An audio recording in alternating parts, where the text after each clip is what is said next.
Imagine a city that floats like a dream upon the tranquil waters of a lagoon. A city where time seems suspended between reality and fantasy, where each dawn brings with it the gentle murmur of waves against centuries-old stones and the silent gliding of gondolas through narrow canals. This city existed in a way very different from what we know today. It was a forgotten Venice, an 18th century Venice, before the crowds, before the flash of cameras, before mass tourism. What was it like to live in this floating city when it still truly belonged to the Venetians? When its waters carried not just curious visitors, but the weight of generations of traditions, work, and simple living? What was the secret of this peaceful existence that unfolded between canals and palaces, between morning markets and evening religious processions? The answer lies in the small things, in the daily rituals that gave shape to the existence of a unique civilization. It lies in the sound of oars cutting through crystal clear water, in the aroma of fresh bread emerging from ovens before dawn, in the soft echo of voices calling to each other from window to window across narrow canals. It was a life that found its greatness not in haste or ostentation, but in tranquil harmony with the rhythm of tides and seasons. In this journey through 18th century Venice, we will explore the sacred rituals of dawn, when the city awakened slowly like a sleeping beauty. We will travel through floating markets where merchants and fishermen wove the social network of the community. We will discover the secrets of artisan workshops where master glassblowers and goldsmiths perpetuated century-old traditions with the patience of medieval monks. We will enter Venetian homes, where entire families lived in harmonious simplicity, following codes of conduct that had been passed from generation to generation like precious recipes. We will witness religious festivities that punctuated the calendar like stars in a constellation of faith, and participate in tranquil nights when the city withdrew into itself, lulled by the eternal whisper of waters. This is an epic story not of military conquests or revolutionary discoveries, but of the most incredible of human achievements, the creation of a civilization that found beauty and meaning in daily life, transforming each day into a silent work of art. If you appreciate these journeys through forgotten corners of history, where we find peace in narratives of the past, let yourself be carried by this gentle current that will guide us through the calm waters of a simpler time. Like the Venetians of the 18th century themselves, who found satisfaction in small daily traditions, perhaps you too will find in this bedtime story for adults a tranquil refuge from the agitations of the modern world. The day in Venice began even before the sun touched the waters of the lagoon. It was an hour still wrapped in gentle mist, when the city seemed like an ethereal dream suspended between sky and sea. The first to awaken were always the fishermen, men whose families had worked these waters for countless generations. They moved with the silent confidence of those who know every submerged stone, every capricious current, every secret that the waters kept. In the modest houses of the Castello and Cannaregio districts, where these fishing families lived, the morning ritual followed an ancestral choreography. The wife lit the fire in the small hearth, while the husband checked his nets, repairing with skillful fingers any hole that stubborn fish might have caused the night before. The older children already knew their role in this family dance: prepare the boat, organize the hooks, fill the jugs with fresh water for the day at sea. The sound that began to emerge from the city was of almost musical beauty. The light splashing of oars in the water, the gentle creaking of ropes against the wood of boats, the low murmur of fishermen's voices greeting each other as they passed one another in the canals. There was no haste in these movements. Everything flowed with the naturalness of tides.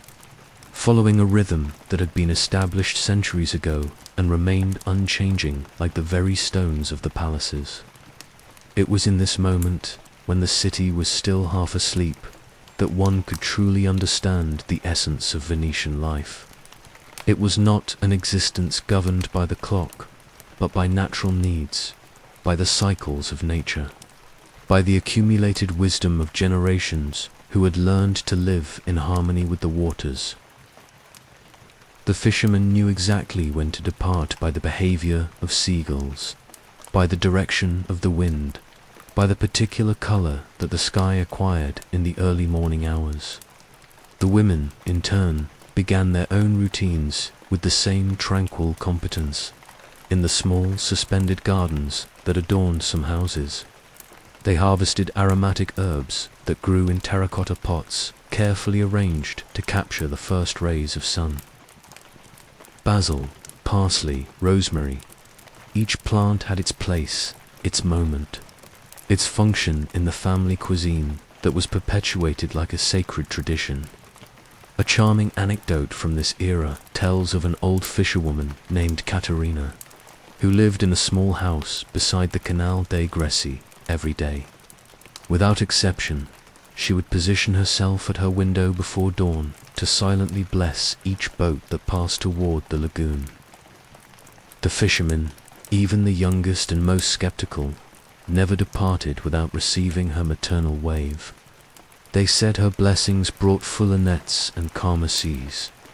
When she died at 93 years old, the entire community felt that something essential had been lost, as if one of the stars that guided their nighttime journeys had been extinguished forever. As the sun slowly rose over the lagoon, painting the waters with golden tones that made the entire city appear forged in precious metal, began one of the most fascinating spectacles of Venetian life, the awakening of floating markets. It was a theater of daily life that unfolded with the precision of a well-rehearsed opera, where each actor knew perfectly their role and their cue. The first boats to arrive were always those of fishermen returning from their morning journeys.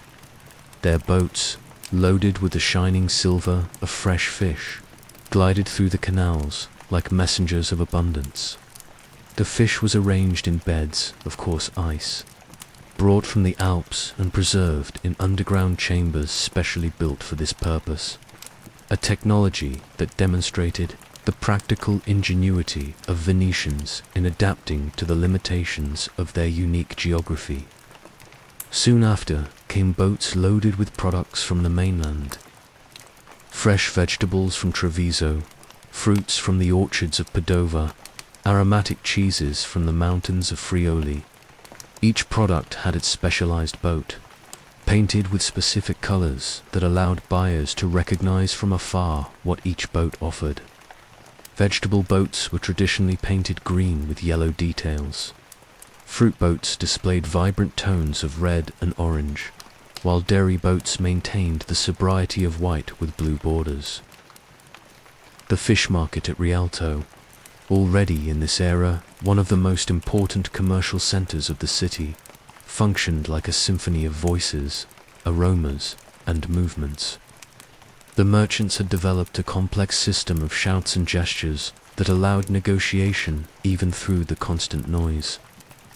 One raised finger meant a price proposal, 2 fingers a counteroffer. A circular movement of the hand indicated that the deal was closed. It was a commercial language, as refined as international diplomacy, transmitted from father to son through generations.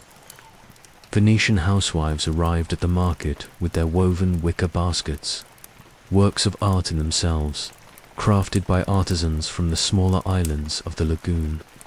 Each family had established preferences, trust relationships built over decades with specific merchants.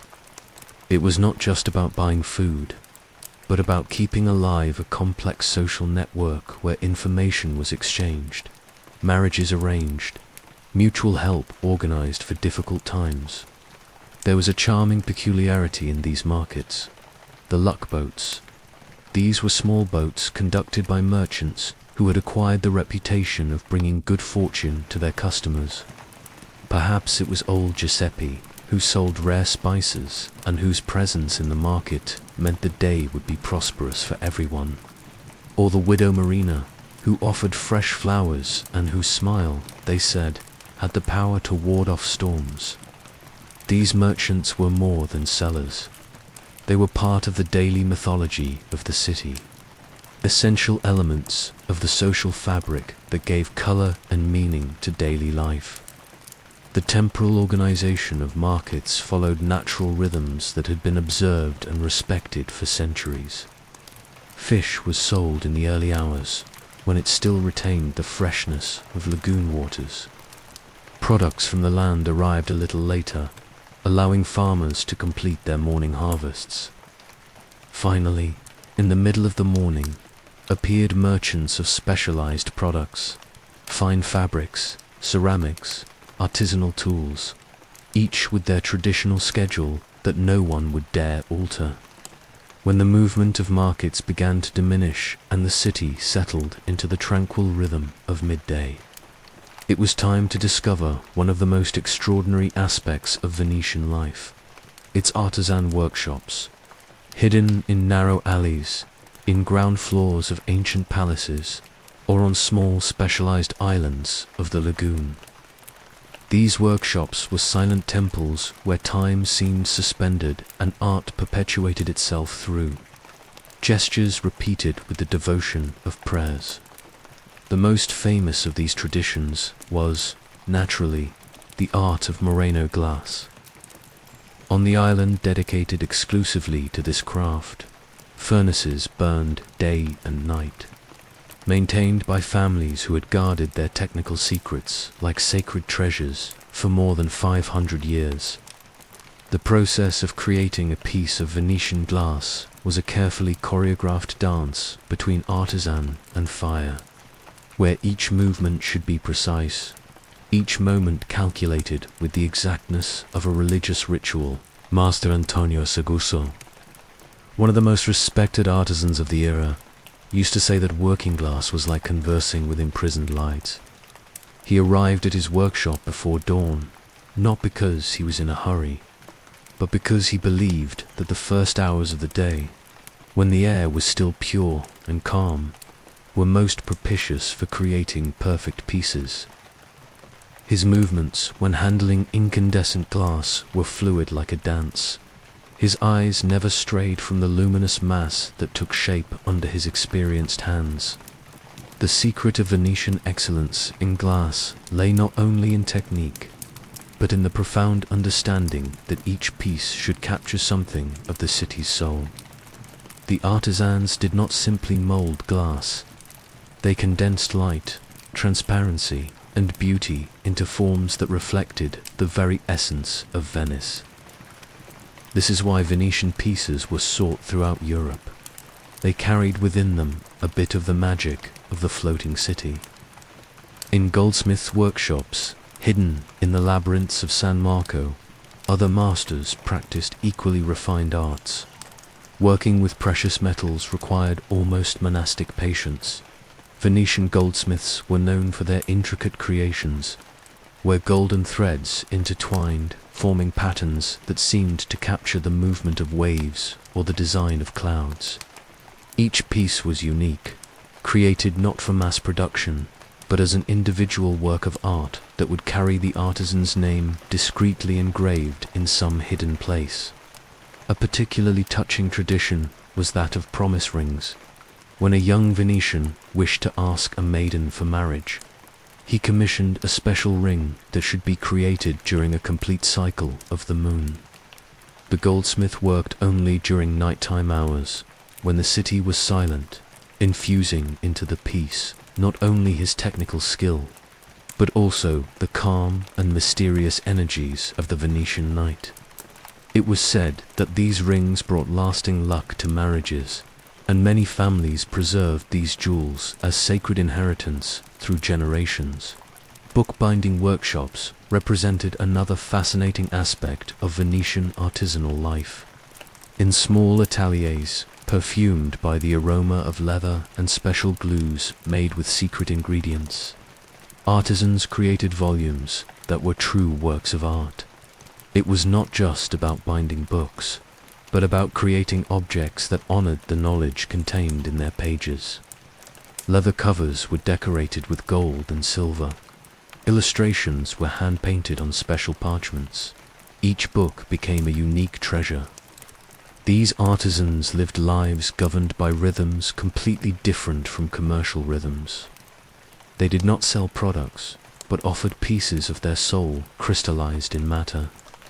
Their ateliers were spaces of active meditation, where silence was broken only by the gentle sounds of tools against materials, by the occasional crackling of furnaces, by the low murmur of prayers or songs that accompanied manual work.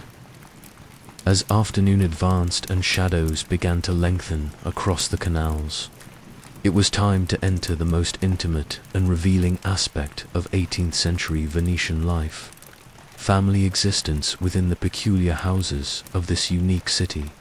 Venetian residences had been molded over centuries by limitations and possibilities offered by aquatic geography, creating a type of domestic architecture that existed nowhere else in the world.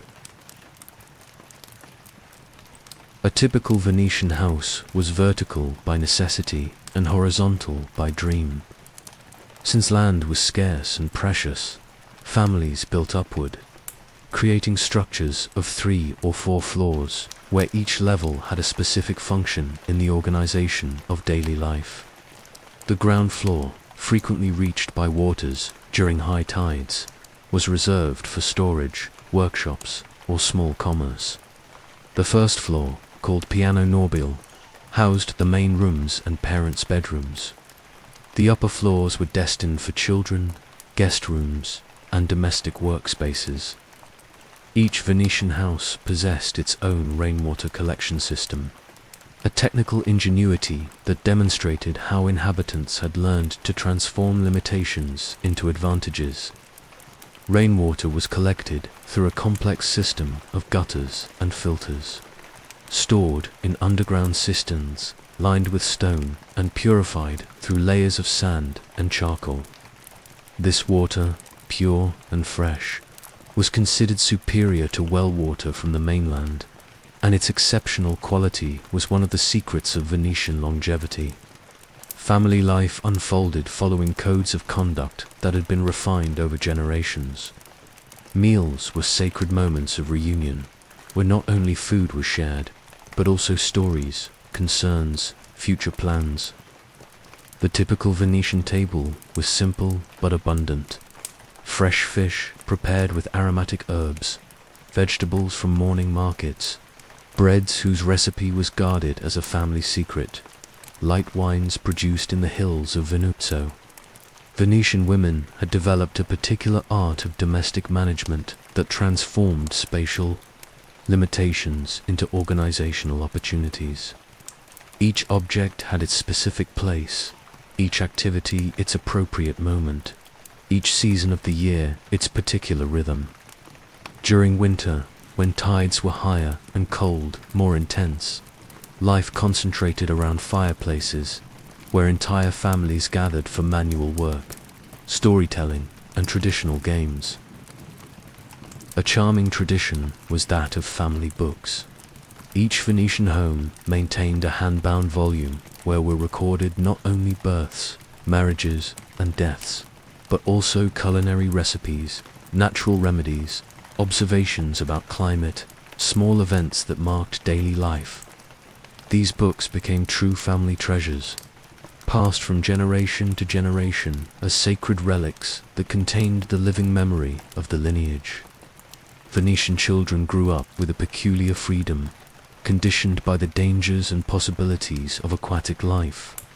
From small, they learned to swim and maneuver small boats, skills that were considered as essential as learning to read and write. Boys frequently accompanied fathers in their commercial or artisanal activities, absorbing practical knowledge through observation and gradual participation. Girls were initiated into the mysteries of domestic management, learning not only to cook and sew, but also to negotiate in markets, administer limited resources, and maintain the complex social networks that sustained community life. Relationships between neighbors were intensified by the physical proximity imposed by urban geography. It was common for families living in adjacent houses to develop bonds that transcended simple neighborhood, becoming true extended clans that supported each other mutually in times of difficulty. Windows that opened to common internal courtyards transformed into communication points, where news was exchanged, help offered, small gifts shared.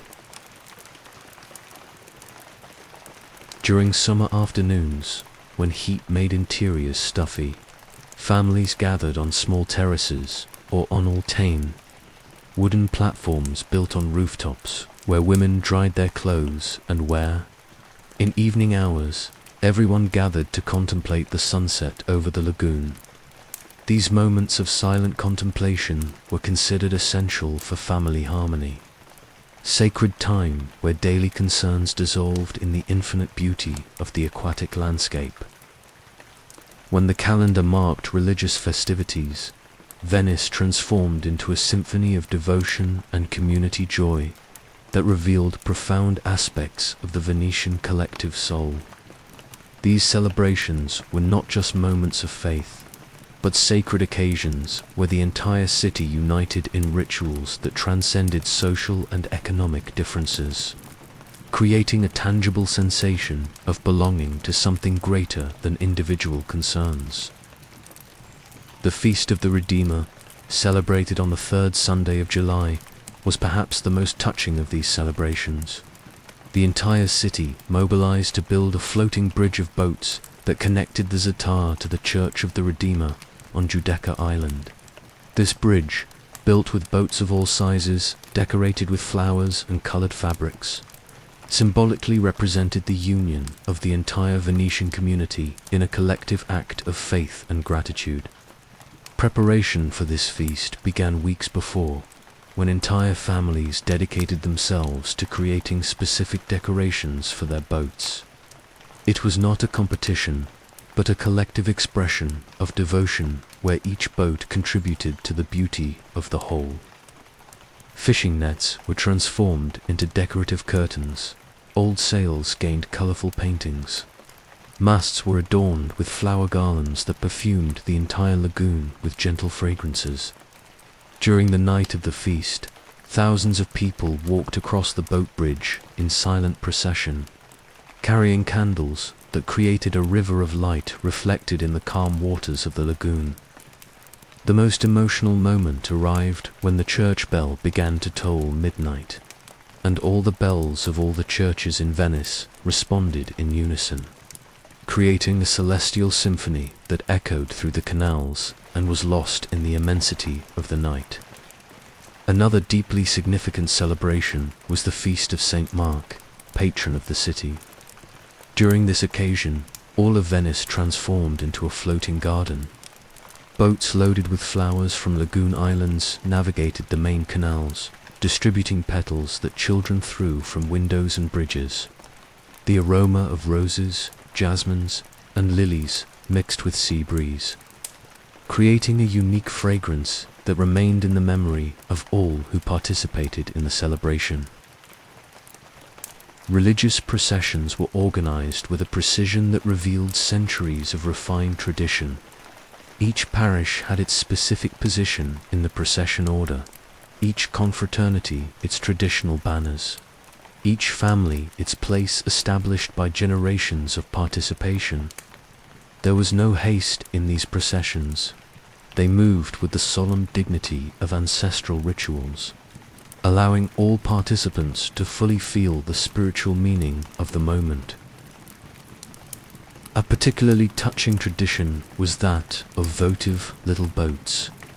During religious celebrations, families who had received special graces during the year offered small boats in miniature, crafted artisanally as ex votos.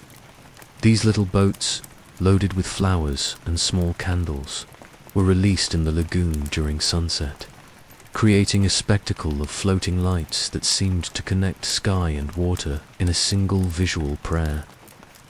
The celebrations were not limited to purely religious aspects. They also included manifestations of popular culture that had been harmoniously integrated with sacred observances. Groups of singers traveled the canals in decorated boats, singing traditional songs that had been passed orally through generations. These melodies, simple but deeply moving, spoke of love for the city, gratitude for received blessings, hope for better days. During Carnival, which extended for weeks before Lent, the city assumed a completely different character. Traditional masks allowed social hierarchies to be temporarily suspended, creating an environment of equality and freedom that functioned as a release valve for tensions accumulated during the year. But even these more libertine celebrations maintained a tone of elegance and sophistication that reflected Venetian cultural refinement. The masks were true works of art, created by specialized artisans who guarded their technical secrets like family treasures. Each type of mask had a specific meaning, its own personality, a defined role in the great human comedy that unfolded through streets and canals during Carnival. The border offered complete anonymity, allowing frank conversations between people of different social classes. The Murano was reserved for women and required elegant silence that transformed communication into gestural art. But like all golden ages, this period of tranquil harmony in Venice began to show signs of change as the 18th century advanced toward its end. The external world, agitated by revolutions and transformations, began to exercise pressures that not even the serenity of Venetian waters could completely filter.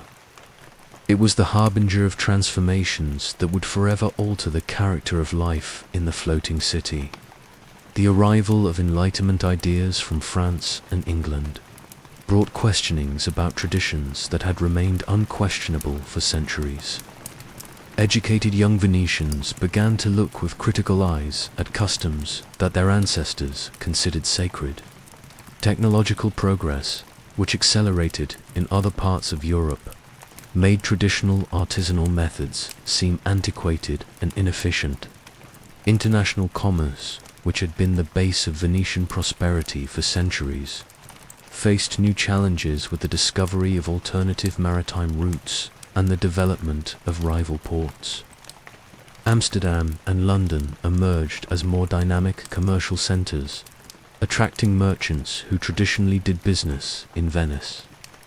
Artisan workshops, which had prospered in an environment protected by the city's natural geography, began to feel competition from products manufactured on a large scale. A particularly significant change was the gradual alteration in life rhythm. Economic pressure forced many families to accelerate their productive processes, abandoning some of the contemplative rituals that had given Venetian life its special meditative quality. Time, which had been measured by tides and seasons, began to be dictated by mechanical clocks and external commercial demands. Family traditions also began to transform. Young people who traditionally would follow their father's professions began to seek opportunities in other fields, often far from Venice. The transmission of artisanal knowledge, which had functioned perfectly through generations, was interrupted when artisans' children chose different careers. Many technical secrets, carefully guarded by families for centuries, began to be lost. Religious life, which had been the organizing center of community celebrations, also faced changes. Enlightenment rationalism questioned many religious traditions, especially among educated classes. Some of the more elaborate festivities began to be seen as costly superstitions, and their observance became less universal and more optional. But perhaps the most profound change was in the very perception that Venetians had of their city. While previous generations had seen Venice as the natural center of the civilized world, new generations began to see it as a provincial city, beautiful but outdated, rich in history but poor in future opportunities. This change in perspective was devastating for the collective morale that had sustained Venetian civilization for centuries. The final blow for traditional Venice came with Napoleonic invasions at the end of the 18th century. In 1797, Napoleon declared war on the aristocracy of the sea and conquered the city without encountering significant resistance. The Republic of Venice, which had existed for more than 1,000 years, was dissolved in a matter of weeks. This political capitulation symbolically marked the end of an era that had been defined by proud independence and cultural autonomy. Political transformations accelerated social changes that were already underway. Many of the Venetian aristocratic families lost their properties and were forced to abandon secular traditions. Specialized artisans migrated to other economic centers, taking with them knowledge that would never return to the city. The guild system, which had regulated economic life for centuries, was abolished in favor of a free market economy that privileged efficiency over tradition. What followed was a gradual but inexorable transformation that fundamentally altered the character of Venetian life. The city that had functioned as a living organism, where each element had its natural place in the harmony of the whole, began to fragment into disconnected parts that struggled individually for survival in a world that no longer valued their traditional values. Artisan workshops, which had been temples of active contemplation, were forced to adapt to the demands of an emerging industrial economy.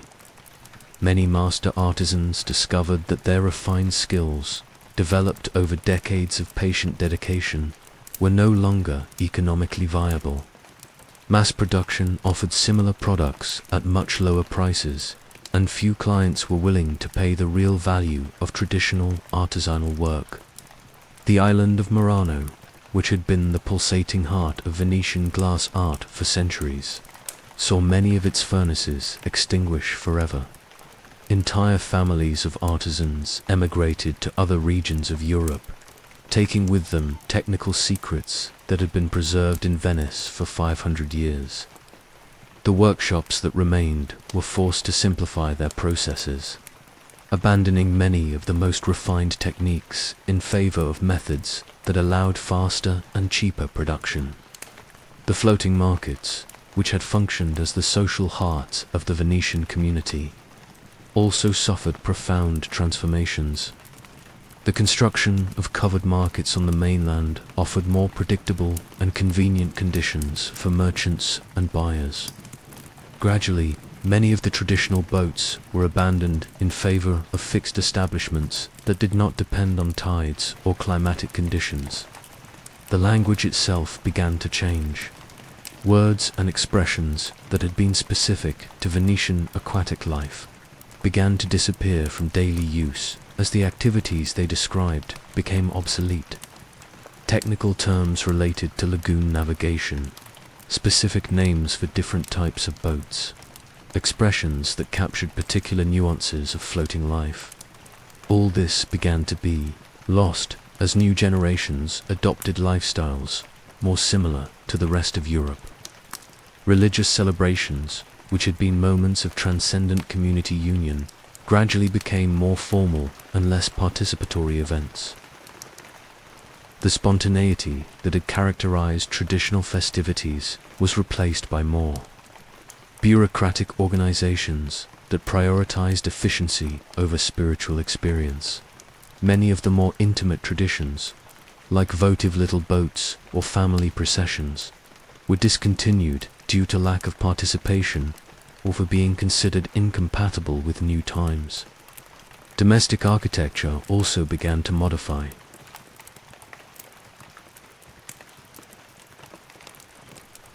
Many Venetian families, influenced by continental fashions, altered their traditional houses to conform them to imported aesthetic standards. The ingenious rainwater collection systems were abandoned in favor of connections with modern aqueducts. The small suspended gardens, which had been oases of tranquility in urban centers, were converted into storage spaces or simply abandoned. Perhaps the most profound loss was that of the contemplative rhythm that had characterized Venetian life for centuries. Time measured by tides was replaced by time measured by the clock. The patience necessary for traditional arts was considered a luxury that few could afford. The careful observation of natural cycles, which had guided rural and urban life for generations, was replaced by commercial calendars dictated by distant markets. A melancholic anecdote from this era tells of the last of the luck boats, conducted by an old merchant named Francesco, who sold rare spices in the Rialto market. For decades, his presence had been considered a sign of good fortune for all other merchants. When he finally retired in 1805, no one took up his tradition. The younger merchants considered these beliefs antiquated superstitions, incompatible with a rational approach to business. The market continued functioning, but something intangible and precious had been lost forever. The 19th century brought with it the definitive confirmation that traditional Venice had reached the end of its historical era. The city that had been for 1,000 years an independent republic, governed by its own codes and traditions, was successively incorporated into the Austrian, French, and finally Italian empires. Each political change accelerated social transformations that made the ancient way of life increasingly distant and impossible to recover. The construction of the railway bridge that connected Venice to the continent in 1846 was a symbolic landmark of this transformation. For the first time in its history, the city ceased to be a truly isolated island, accessible only by boat. The arrival of trains brought not only visitors and merchants, but also ideas, customs, and expectations that were fundamentally incompatible with the contemplative rhythm of traditional Venetian life. The last master artisans of this era witnessed changes that must have seemed apocalyptic to men who had dedicated their entire lives to preserving ancestral traditions. Master Giovanni Ferro, one of the last great traditional glass artisans, wrote in his personal diary in 1850, "The furnaces still burn, but the spirit that fed them has been extinguished. We work now not to create beauty, but to satisfy curiosity of foreigners who do not understand what they see." Families that had lived in Venice for generations began to face impossible choices. Maintaining traditions meant accepting an increasingly modest standard of living compared to opportunities offered by the modern world. Abandoning traditions meant renouncing a cultural identity that had defined their lineages for centuries. Many of the traditional Venetian houses were converted into boarding houses to accommodate the growing number of visitors who arrived to admire the city's beauty. This transformation fundamentally altered the character of residential neighborhoods. Streets that had echoed with familiar voices of neighbors who had known each other for generations began to resonate with foreign languages and passing conversations. The canals, which had been vital arteries of an aquatic civilization, began to be seen primarily as picturesque curiosities. Functional boat traffic was gradually replaced by tourist boats that offered romantic tours for visitors. Gondolas, which had been essential work vehicles for daily life, transformed into decorative symbols of a Venice that existed more in tourists' imagination than in inhabitants' reality. The city's transformation into a tourist destination, although it brought necessary economic resources, accelerated the loss of cultural authenticity. Traditions that had emerged naturally from community life were transformed into spectacles for foreign entertainment. Intimate religious festivities became public events organized to attract visitors. The spontaneity that had characterized popular celebrations was replaced by calculated performances to meet tourist expectations. In 1866, when Venice was finally incorporated into the Kingdom of Italy, many of the last offenders of the old order felt that a definitive page had been turned in the city's history. Political independence, which had been the base of Venetian cultural autonomy, disappeared forever.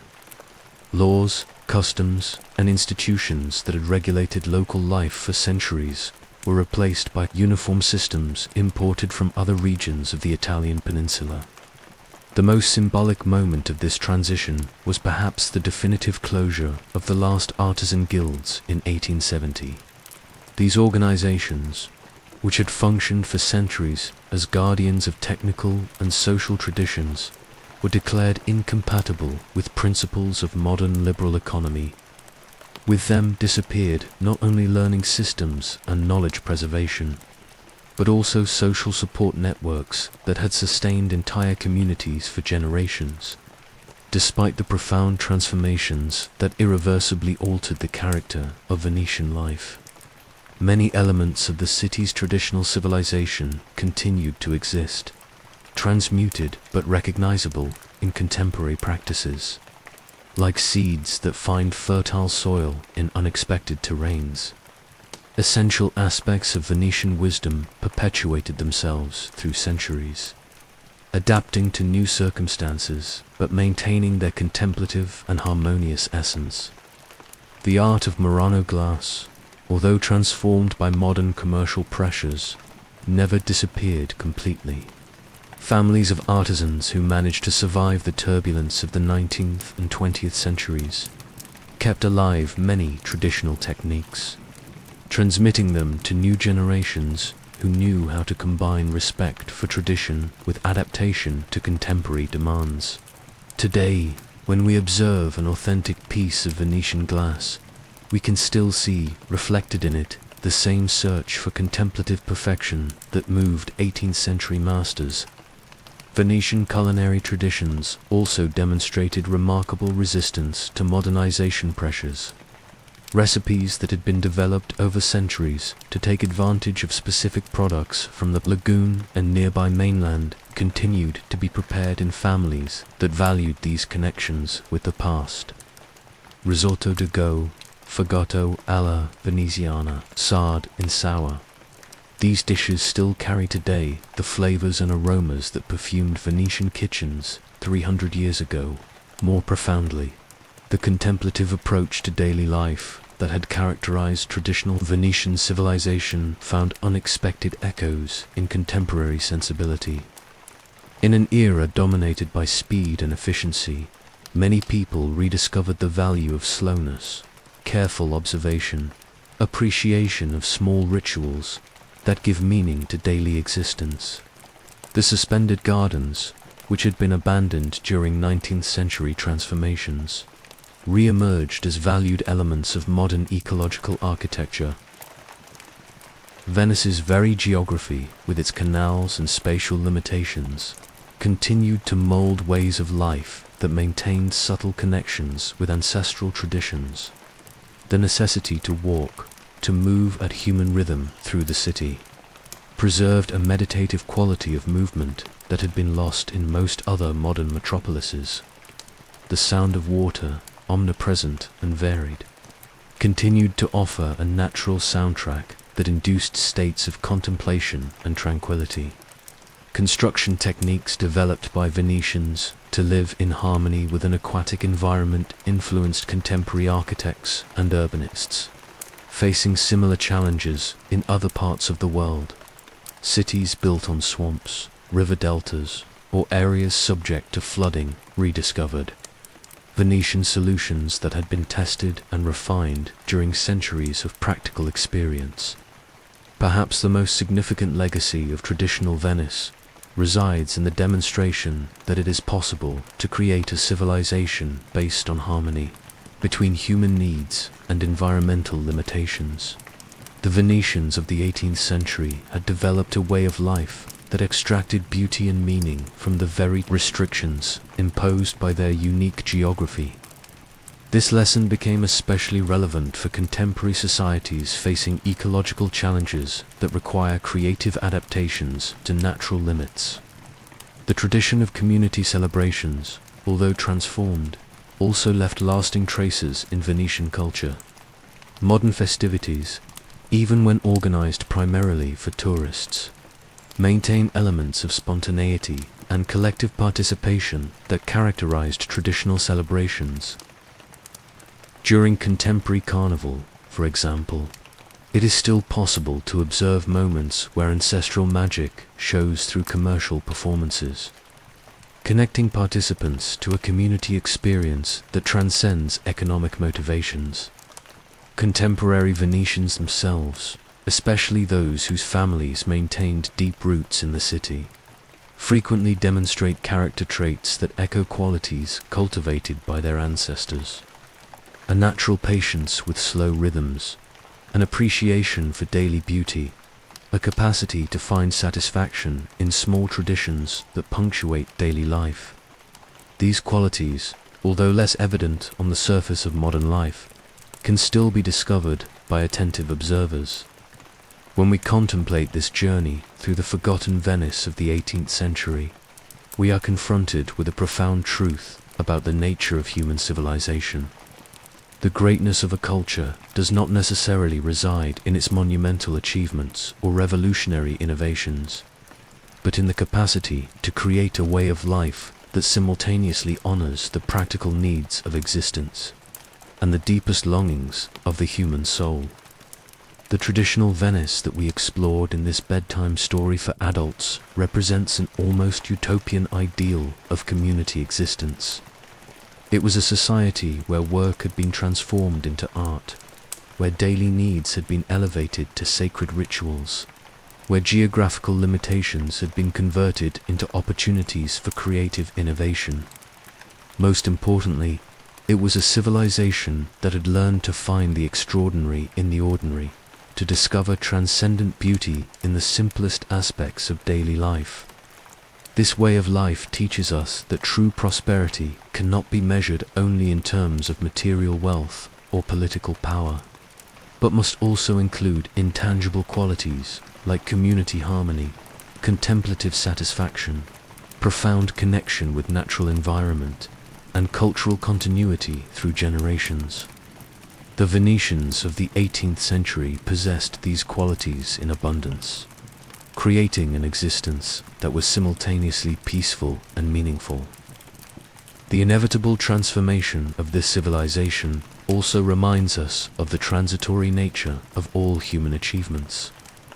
The specific forms of traditional Venetian life disappeared because they could not adapt to the broader, historical changes that swept Europe in the 18th and 19th centuries.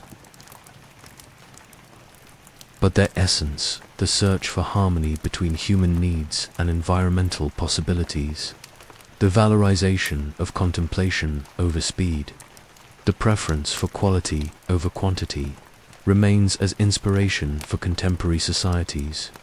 Perhaps the most profound lesson of this history is that true wisdom lies not in resisting change, but in preserving, through inevitable transformations, those essential values that make human life worthy of being lived. The Venetians of the 18th century created a form of existence that celebrated simple living without being simplistic, that valued tradition without being reactionary, that sought perfection without being obsessive.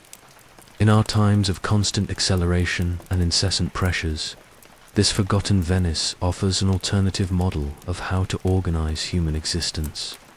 It suggests that it is possible to create societies where progress is measured not only by efficiency or innovation, but by the capacity to maintain spaces for contemplation, beauty, and profound connection with traditions that link us to past and future generations. The whisper of Venetian waters, which lulled generations of inhabitants of this unique city, continues to resonate through centuries as an invitation to reflection. It reminds us that, even in a world dominated by speed and complexity, it is still possible to cultivate moments of simple living and peaceful contemplation that nourish the soul and renew the spirit. May this journey through history for tranquil sleep inspire us to discover, in our own contemporary lives, opportunities to create small rituals of beauty, moments of calm reflection, and personal traditions that honor both our practical needs and our deepest longings for meaning and transcendence.